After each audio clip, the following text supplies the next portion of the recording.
Chi Filomeno at ng multi-millionaire niyang boyfriend na si Mateo Luria. Ito ang buong istorya.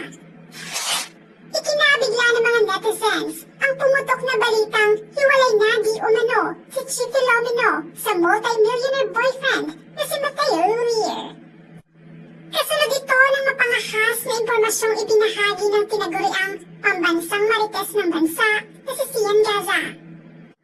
Sa kanyang Facebook post, pahayag niya na hiwalay na di umano ang couple sa kanyang post.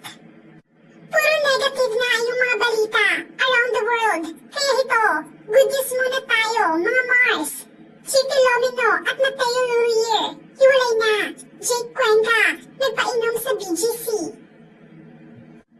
Sa comment section pa ng kanyang post, dagdag pa niya. Buti naman natauhan na si kuya mo. Ito lang ata yung hiwalay na walang nalungkot. Bakit naghiwalay? Abangan mamaya sa IG story ko. Dahilan naman ito upang pagpiyastahan ng mga netizens ang issue. Nagsimula ang espekulasyon matapos mapansin ng mga nagmamasid na paulit-ulit na nilike ni Mateo ang mga post sa Instagram ng kanyang dating kasintahan. Habang tila binabaliwala ang mga kamakailang post ng aktres. Ang dalawa ay hindi rin nagbahagi ng anumang mga post noong araw ng mga puso nang magkasama. Ipinunto din ng ilang netizens na bumalik na ang aktres sa pag-post niya ng mga sexy photos sa Instagram. Bagay na napabalita ang binawasan niya ang mga chismis nung unang na-link siya sa negosyante. Nabiro pa ng publiko na nasa balot na balot era na ang aktres. Natatandaan noong Setyembre nakaraang taon nang magsimulang umikot ang mga chismis na nag-uugnay sa dalawa.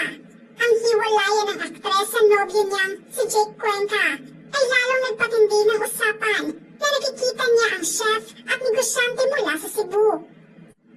Kasunod naman ito ng pagbasag ng katahimikan ng aktres tungkol sa usap-usapang relasyon niya kay Mateo. Ng mga panahong iyon, sa kanyang Instagram post, may sagot siya tungkol dito. At aniya noon na marami umano siyang nababasa at naririnig at hiniling niya na ang past relationship niya at ang present life at ang Luria family ay huwag igawit sa isyong iyon. Hindi umano nila deserve na madala sa bagay na walang kinalaman sa kanila. Hindi naman siya nagbigay ng diretsahang pahayag tungkol sa tunay na relasyon niya kay Mateo matapos ang pagbasag niya ng katahimikan. Patuloy pa rin na naiispatan ang dalawa sa publiko na magkasama at noong Disyembre ay spotted pa sila na masayang magkasama. Sa kabila ng madalas na pagkikita ng dalawa noon na magkasama, wala pang kumpirmasyon galing sa kanila tungkol na sa kanilang relasyon. Samantalang kung babalikan sa isang panayam noong Oktubre nakaraang taon, kinumpirma ni Jake nang hindi direktang binanggit ang pangalan ng aktres na hiwalay na sila. Dahilan naman ito pang malungkot ang kanilang mga taga-suporta. Sa pagkakalink pa lamang ng aktres sa negosyante, pulutan na ito ng kontrobersiya dahil inilarawang nag-traitor umano ang aktres sa kaibigan niyang si Sofia Andres. Pinagpiyastahan ng mga netizens ang issue.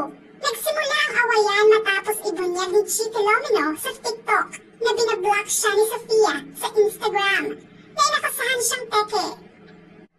Iminungkahi ng chismis noon ng aktres ay na-link sa Cebu businessman si Mateo na kamag-anak ng partner ni Sofia na si Daniel Miranda. Kaugnay sa issue, lalo pa't nagbahagi si Sofia ng mensahe noon sa Instagram stories na nagsasabing, "Thank you God, sad how some people copy you, chase your circle, and use you for clout." Natila patama umano sa kaibigan. Sa issue ng hiwalayan ng couple ngayon, wala namang direktang pahayag at reaksyon si Sofia. Ngunit sa kanyang latest update ay makikita nagbahagi siya ng video kung saan kumakain siya ng street foods.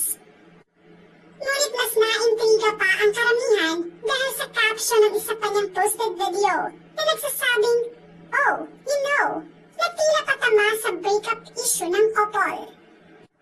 Palaisipan naman para sa mga netizens ngayon na sobrang lakas ng asar ni Sofia sa issue siya na ayaw na niyang isa publiko. Sa ngayon, wala pang opisyal na pahayag si Chief Filomeno na sagutin ang tungkol sa rumored breakup niya kay Mateo.